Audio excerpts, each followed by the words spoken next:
Welcome to my channel JK tutorial. हम कर रहे थे क्लास 7th के साइंस का chapter 14 that is electric current and its effect, जिसमें हमने लास्ट टाइम डिस्कस किया था heating effect of electric current. और आज हम डिस्कस करने वाले हैं magnetic effect of electric current. लेकिन उससे पहले जो मेरे चैनल पे न्यू है, मेरी वीडियो को फर्स्ट टाइम देख रहे हैं, वो प्लीज़ इसे सब्सक्राइब करना ना भूलें।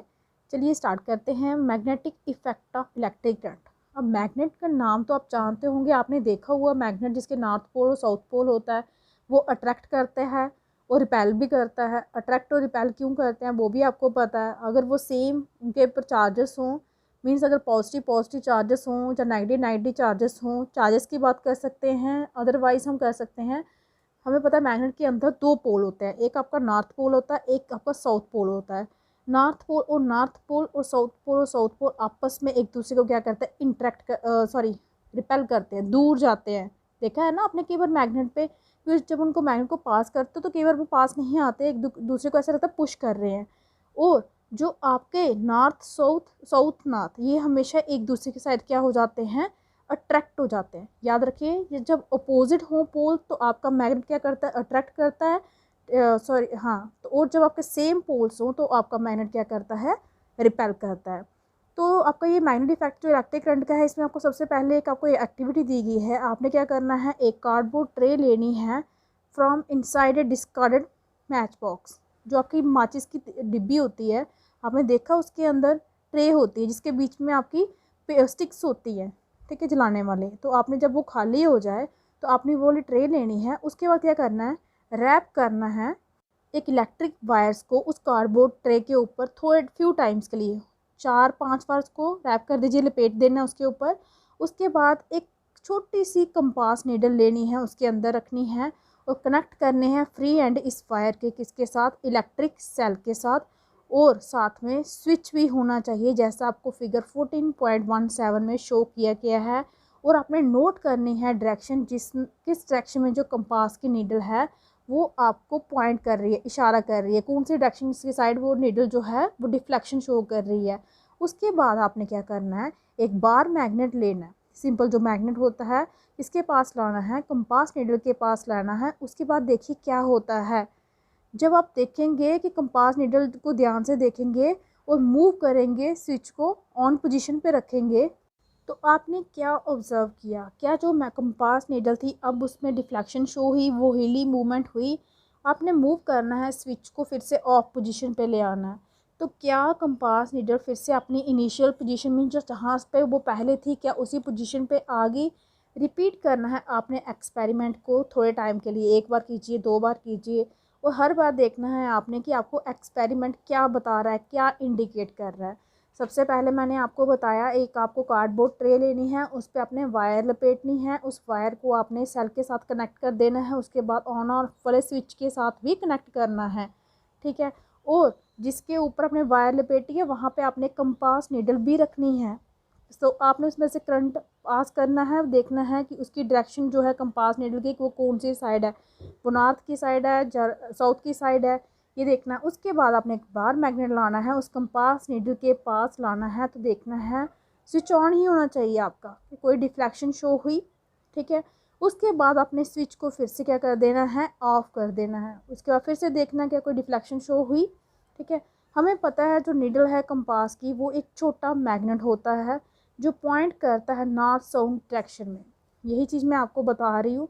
आपकी जो नीडल होती है ऐसे सेंटर में होती है, जहाँ तो वो इस साइड पे डिफ्लेक्शन शो करती है या इस साइड पे, दो ही डायरेक्शन होती है उसकी, या नॉर्थ या साउथ। तो जब हम एक मैग्नेट को उसके पास लाते हैं तो नीडल क्या करती है, डिफ्लेक्शन शो करती है। इससे हमें ये पता चलता है कि कंपास नीडल जो है उसने डिफ्लेक्शन शो की तब जब करंट उसमें से फ्लो हुआ। उसकी वायर जो वायर उसके ऊपर लपेटी गई थी उसमें से क्या हुआ, करंट पास हुआ, क्योंकि हमने वायर के साथ उस कंपास नीडल को कनेक्ट नहीं किया है, हमने जस्ट उस कार्डबोर्ड ट्रे में उसे रखा है। तो करंट तो वायर में से पास हुआ, तो डिफ्लेक्शन आपको उस नीडल में शो हुई। तो क्या आप कनेक्ट कर सकते हो ऑब्जर्वेशन को, जो आपको ऑब्जर्वेशन मिली, क्या आप इनमें कनेक्शन बता सकते हो कि जब करंट फ्लो हुआ वायर में से तो वायर ने क्या बिहेव किया, एज ए मैग्नेट, ठीक है, क्योंकि मैग्नेट ही होता है जो एक चीज़ को अट्रैक्ट या रिपेल करता है। तो वहाँ पे आपकी वायर थी, ठीक है, वायर के पास थी आपकी कंपास नीडल। थोड़ा सा गैप था उनके बीच में। तो जस्ट करंट जब पास हुआ वायर के बीच में से तो डिफ्लेक्शन शो की किसने, नीडल ने। इसका मीन्स जो नीडल थी, आपकी कंपास नीडल थी, वो किसकी तरह एक्ट कर रही थी, एक मैग्नेट की तरह, क्योंकि मैग्नेट ही है जो अट्रैक्ट और रिपेल करता है। यही हमारे एक साइंटिस्ट थे, हंस क्रिस्टियन ओयस्टर, उन्होंने यही कहा था और वो हैरान भी हुए थे। वही एक पहले पर्सन थे जिन्होंने नोटिस की थी डिफ्लेक्शन किसकी, कंपास नीडल की, हर टाइम जब करंट पास हो रहा था किस में से, वायर में से। करंट आपका वायर में से पास हो रहा था, डिफ्लेक्शन नीडल शो कर रही थी, जबकि नीडल का कोई भी कनेक्शन नहीं था आपकी वायर्स के साथ, वो जस्ट उस मैच बॉक्स के अंदर थी। तो जब इलेक्ट्रिक करंट पास हो रहा था वायर में से तो वो क्या किसकी तरह बिहेव कर रही थी, आपकी कंपास नीडल मैग्नेट की तरह बिहेव कर रही थी। ये जो मैग्नेटिक इफेक्ट हुआ किसके कारण हुआ, इलेक्ट्रिक करंट के कारण मैग्नेटिक इफेक्ट हुआ है, तभी तो आपकी कंपास नीडल ने बिहेव किया एज ए किसकी तरह, मैग्नेट की तरह। और मैग्नेटिक इफेक्ट प्रोड्यूस किस में से हुआ, वायर में से। और वायर में से क्या जा रहा था, आपका करंट पास हो रहा था, तो करंट, इलेक्ट्रिक करंट के कारण ये मैग्नेटिक इफेक्ट जो है वो प्रोड्यूस हुआ। इनफैक्ट जो इलेक्ट्रिक करंट है उसको यूज़ किया जाता है क्या बनाने के लिए, मैग्नेट्स बनाने के लिए। आपको ये सरप्राइज़ हो जाएंगे कि ऐसा कैसे हो सकता है, मैग्नेट को बनाने के लिए इलेक्ट्रिक करंट को कैसे यूज़ किया जाता है। चलिए इसको भी अभी देखते हैं। फर्स्ट ऑफ ऑल आपको यहाँ पे एक फिगर दी गई है, ये बताया गया है कि इलेक्ट्रोमैग्नेट कैसे बनता है। ठीक है, यहाँ पे आपको दिख रहा है, ये आपका सेल यूज़ किया गया है, ये स्विच ऑन ऑफ है, ये आपका नेल है और नेल के ऊपर क्या है, वायर लपेटी गई है। अब देखते हैं इसमें किस तरह से इलेक्ट्रोमैग्नेट को प्रिपेयर किया जाता है। इसके लिए भी आपको एक एक्टिविटी दी गई है। आपने क्या करना है, कुछ 75 सेंटीमीटर लॉन्ग पीस लेना है इंसुलेटेड फ्लेक्सिबल वायर। इंसुलेटर पता है ना, जिसके ऊपर प्लास्टिक की कवरिंग होती है, और वायर आपकी फ्लेक्सिबल भी होनी चाहिए। और एक आपने आयरन नेल लेना है जिसकी लेंथ कितनी होनी चाहिए, 6 से लेके 10 सेंटीमीटर तक उसकी लेंथ होनी चाहिए। Wind the wire tightly around the nail. Wind means आपने रैप कर देना है नेल के ऊपर, उस वायर को लपेट देना है किस फॉर्म में, जैसे कॉयल को लपेटा जाता है। उसके बाद जो कनेक्ट कर देने हैं उस वायर की जो फ्री एंड हैं वो कनेक्ट कर देने हैं किसके साथ, जो टर्मिनल हैं सेल के, नेगेटिव टर्मिनल पॉजिटिव टर्मिनल जो भी है सेल का, उसके साथ उनको कनेक्ट कर देना है एक स्विच के थ्रू, जैसा कि हमने फिगर में देखा। अब क्या करना है, कुछ पिन्स जो हैं वो आपने रखनी है, जहाँ तो ऊपर जहाँ पास में उस नेल के जिसके ऊपर आपने वायर को लपेटा है, कुछ पिन्स रखनी है, उसके पास में रख सकते हैं या उसके ऊपर रख सकते हैं। वो स्विच ऑन कर देना है करंट का, करंट को पास होने देना है। क्या होगा, क्या जो पिन्स हैं वो चिपक जाएंगी नेल के साथ, स्विच ऑफ कर दीजिए करंट का, क्या पिन्स फिर से चिपकी हुई हैं उसके नेल के साथ कि या उतर गई हैं। तो कॉयल जो है इस एक्टिविटी में वो बिहेव कर रही है लाइक ए मैग्नेट। जब इलेक्ट्रिक करंट उसमें से पास हो रहा है, जब भी आपका इलेक्ट्रिक करंट पास होता है इसमें से, तो आपकी जो इलेक्ट्रिक वायर है, जो कॉयल है, वो बिहेव कर रही है as a magnet.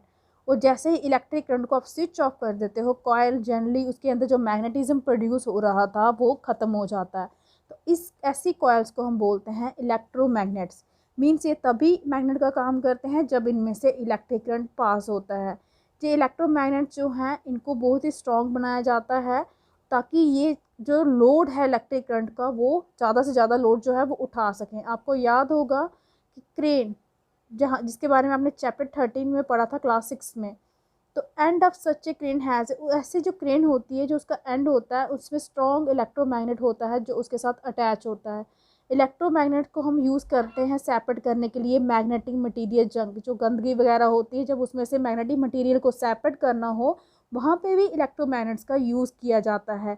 Doctor use करते हैं छोटे छोटे इलेक्ट्रोमैग्नेट्स किसके लिए, टू टेक आउट, छोटे छोटे पीसेस निकालने के लिए मैग्नेटिक मटीरियल के, जो एक्सीडेंटली हम आ जाते हैं आइस वगैरह में। कई बार होता है ना, आई किसी के आइस में अगर कोई मटेरियल चला गया हो तो वहाँ पे डॉक्टर्स भी यूज़ करते हैं इलेक्ट्रोमैग्नेट्स।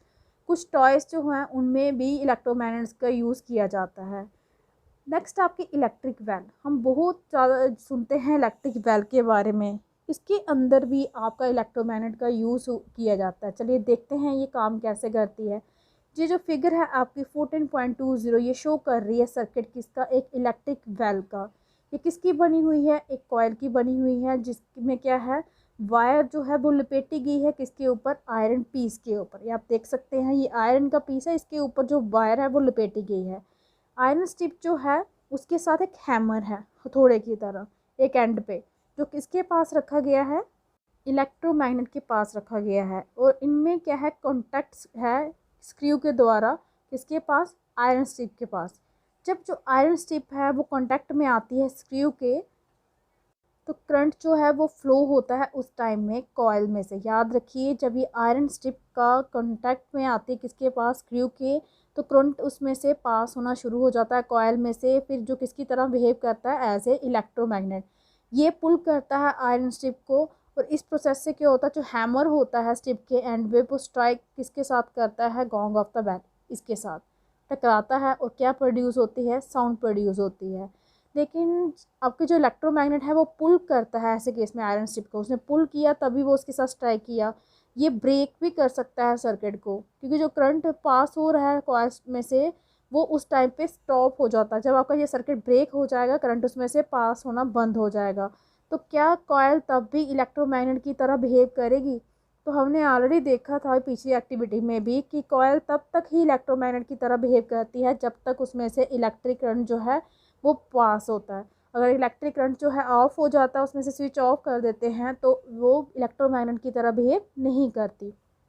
कॉयल जो थी वो ज़्यादा देर तक इलेक्ट्रोमैग्नेट की तरह नहीं रहती अगर it no longer attracts iron strip. ज़्यादा देर तक वो उसको अट्रैक्ट करके नहीं रखेगी आयरन स्ट्रिप्स को। जो आयरन स्ट्रिप्स है वो फिर से वापस आ जाती है अपनी ओरिजिनल पोजीशन पे और टच करती है कॉन्टैक्ट स्क्रू को, फिर से कंप्लीट हो जाता है सर्किट, दोबारा से बेल बजना शुरू हो जाती है। तो जो करंट फ्लो करता है कॉयल में से और हैमर स्ट्राइक करता है गॉन्ग को, फिर से साउंड प्रोड्यूस होती है। इसलिए ये प्रोसेस है, ये रिपीट होती है इन ए क्विक सक्सीजन, एक के बाद एक होती रहती है, बार बार बेल बजती है ना। तो हैमर स्ट्राइक करता है गॉन्ग को हर टाइम जब सर्किट इसका कंप्लीट हो जाता है। तो ये आपको बताया गया है कि कैसे कोई भी इलेक्ट्रिक बेल जो है वो बनती है और वो रिंग कैसे करती है। तो इसके साथ ही हमारा जो आज का टॉपिक था magnetic effect of electric current वो कंप्लीट होता है। इस वो साथ में आपका चैप्टर भी जो है वो कंप्लीट होता है। आई होप कि आपको अच्छे से समझ आ गया होगा। अगर आपको मेरी वीडियो अच्छी लगी हो तो प्लीज़ इसे लाइक कीजिए, शेयर कीजिए, चैनल को सब्सक्राइब कीजिए, ताकि आपको मेरी लेटेस्ट वीडियो जो है वो टाइम मिलते रहे। आज के लिए इतना ही। Thank you.